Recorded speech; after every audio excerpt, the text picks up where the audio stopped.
Hey, welcome to part 22 of the Kirby and the Forgotten Land playthrough. I believe I finally did the last treasure road in the game. That's why I'm going back to Waddle Dee Town. Yay, hopefully. Now to take a nap in the bed. No, I could fucking use one. Are we gonna do the thing? Oh, today is the day. Okay, cool. So this this is we finally legitimate. get to have sex. No, this is the post-game campaign that we're finally starting with today. Oh, really? Yeah, because if you remember, after the final boss, quote unquote, there's a credit sequence which I cut out for this playthrough, but then it shows a post-credit scene saying "to be continued."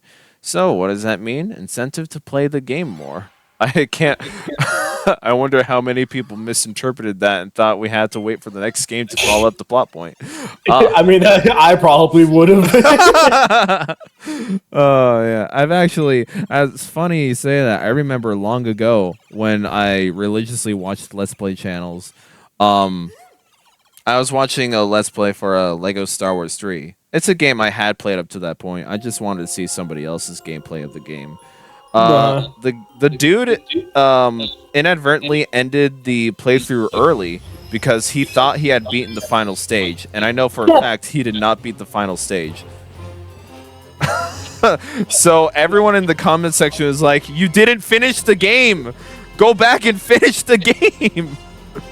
That's funny. And I think to this day he still has not done that.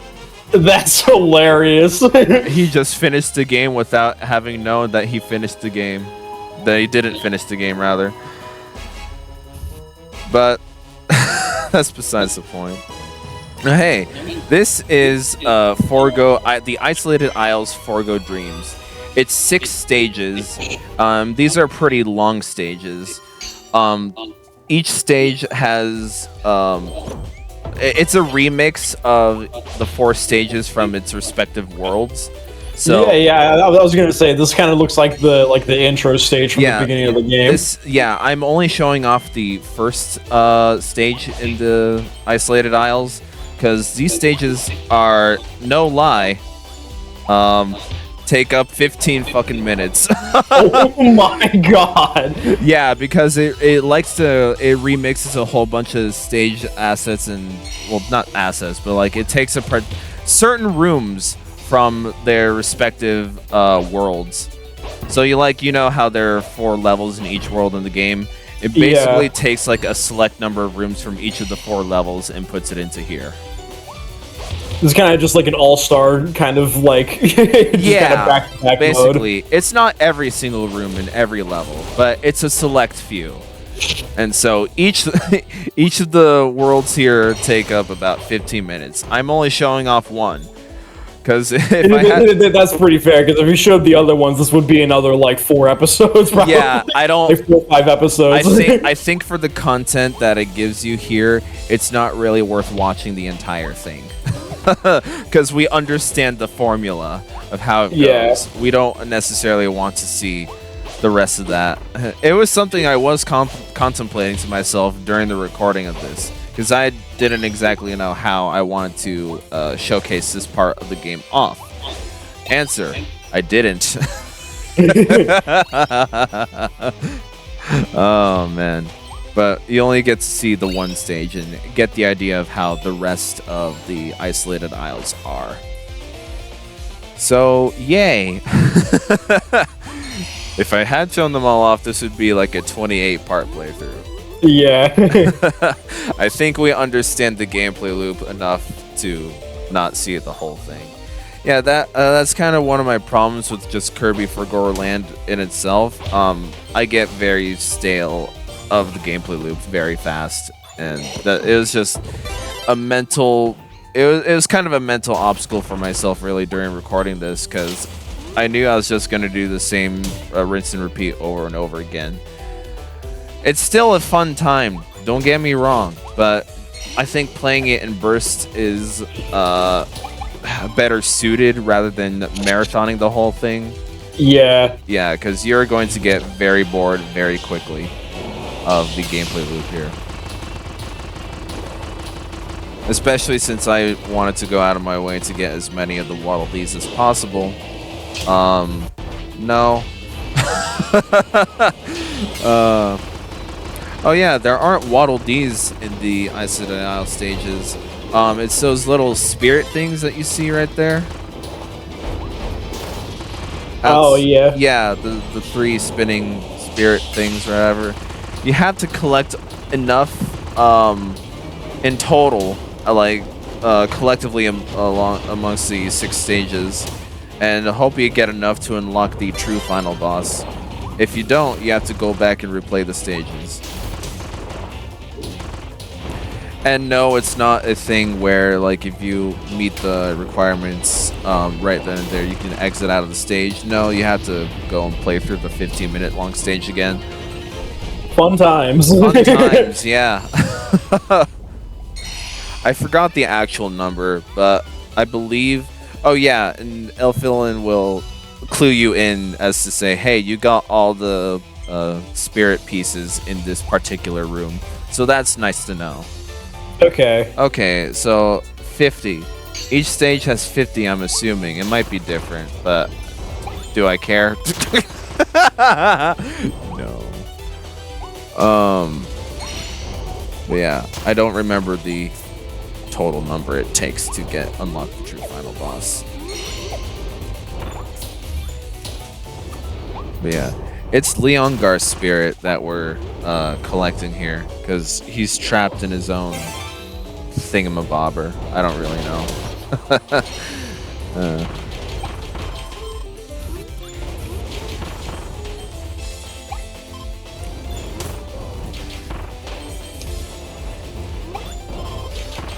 Yeah, this room right here is actually like the first room in stage 2. So like the first area was from the first level, and this area is from the second level. And so that's how it constructs. Oh yeah, I see it now. Yeah, it's a remix. They like to put a whole encore mode. It is Sonic Mania, isn't it? I miss Sonic Mania. Hey, I understand now why they never made a Mania 2. Yeah. Yeah, because the developers were actually working on their own indie title during that time. That just got revealed the other day. So that's nice. It looks fun. It really does. I was saying, yeah, it actually looks pretty fun. Yeah, it's a 3D platformer. So going from 2D to 3D. Hope it's a better transition than Sonic's was. But yeah, no, it looks very fun. It has that kind of Sonic Mania charm to it, and the composer of the soundtrack's the same dude. So I also appreciate that. And yeah, it just looks like a fun time. Of course you know we're gonna do it for the channel, because it's the fucking Sonic Mania devs. The best Sonic game ever made. I say that in a pre-Superstars world, so don't hold your breath.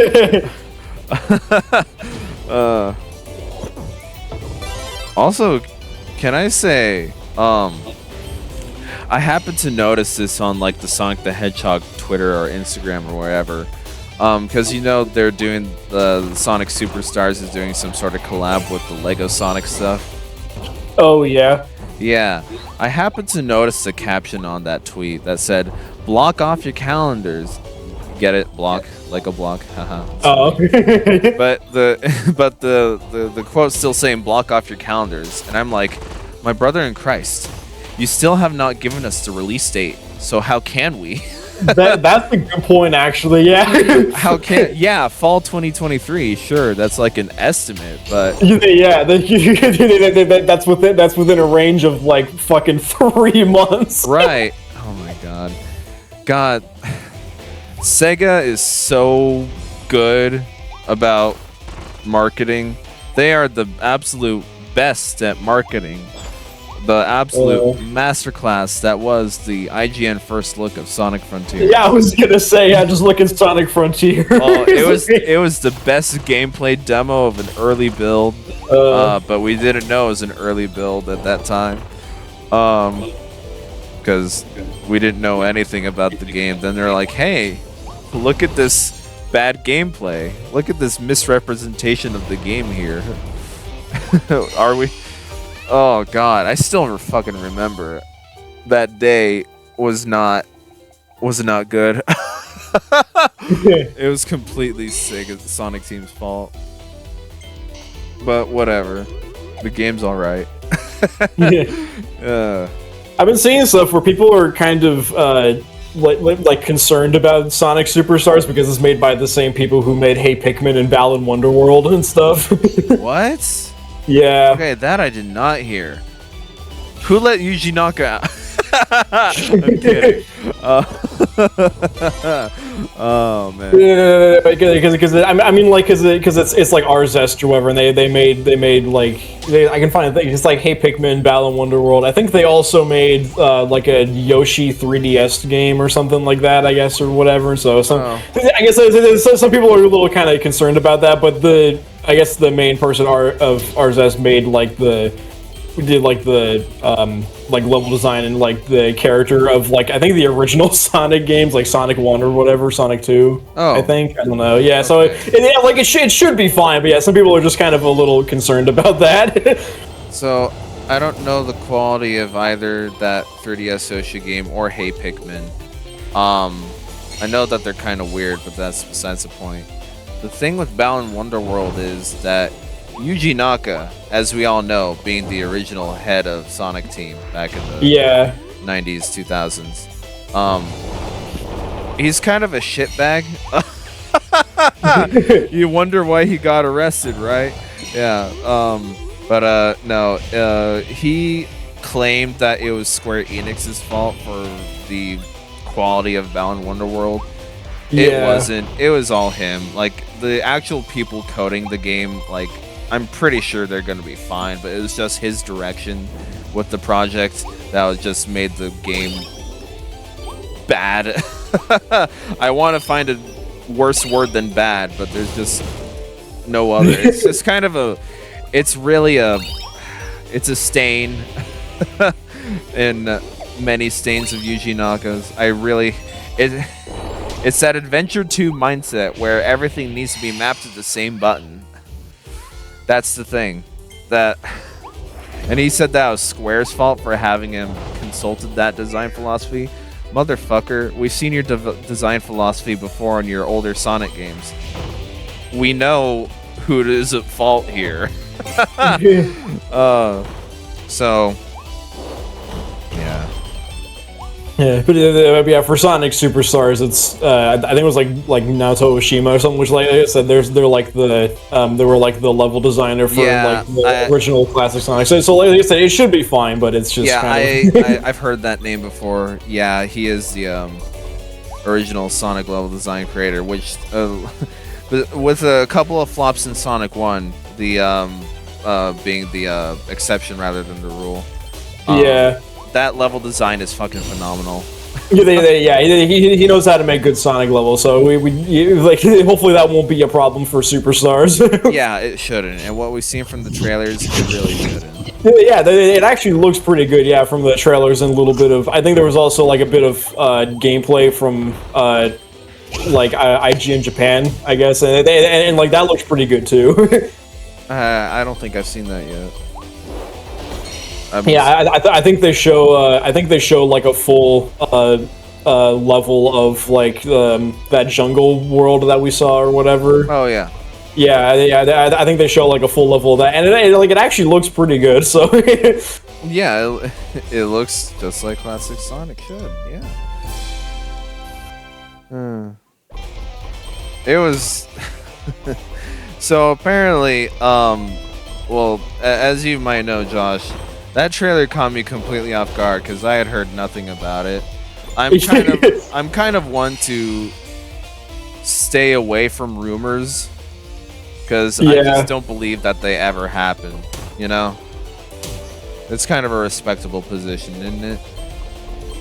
I mean, I guess that's fair. Yeah, I mean, I'll kind of I might kind of look at stuff every once in a while, but I don't really take them too seriously. I'm just like, oh, well, maybe this is a possibility, but it probably won't happen. Yeah, no, because on one hand, and then there's also a lot of times where we find like leaks for stuff or like or like rumors and they turned out to actually be true. Like there are some legitimately like good sources to like keep an eye on and stuff that like in the Sonic communities they kind of know where they're talking about. I guess I don't know. I'm just not inclined to believe anything that I hear, because I'm not gonna lie, some of the dedicated Sonic tubers go outside. Some of the dedicated Sonic tubers are, I swear to God, are just making content up for the sake of making content. But I don't know, that's just me. There was also in by the way, I just have to point out that we always turn an episode into a Sonic discussion. This happens every time. Oh, but I don't know if you heard stuff about with what the fuck is his name? But there was hold on, I need to look up the name. Go on to the Wikipedias. Yeah, I know, right? Yeah, I don't know if you've heard stuff with like, I guess like Morio Kishimoto and stuff who like, for a lot of recent Sonic games and stuff like that. He's actually been like posting stuff and replying to people's like questions and suggestions and stuff for Sonic Frontiers. Like, oh, maybe we'll actually do this for like a new game or as part of like one of the new updates and stuff, which he actually did do and stuff, because he actually kind of did talk a little bit about like how they might actually bring in the spin dash and stuff, which did happen for the birthday event. Ah, so that's how we fixed the draw distance. Yeah, no, right. I think he also said he might change or fix like the final boss of Frontiers and stuff to actually like make it like unique and kind of fun and stuff. Well, just like fucking fix the overall balancing of the game, because I swear to God, they did the whatever calculations they did for their health bars was not much. Because I feel like even like when I recorded the game, my power was like at level like a low 40s or whatever. I decimated that boss. No, yeah. If you get like any kind of like decent amount of like level and attack or whatever, you just destroy. Yeah, that I feel like whatever calculations they did to make those health bars just was not accurate enough.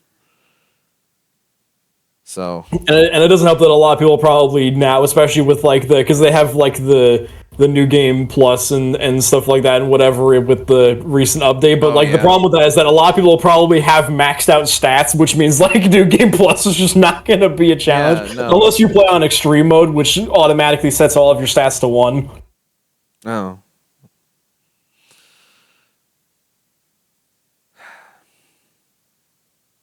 I have problems with the game, but it's still fun. Can you guys in the audience guess what game is up next after this? Oh man. Oh, is the episode over? Oh, look at that. That was a 15-minute. See, all the stages in the isolated isles are that long. That's crazy. Yeah. Yeah. Yeah, we would end up having like an episode for each stage. Yeah.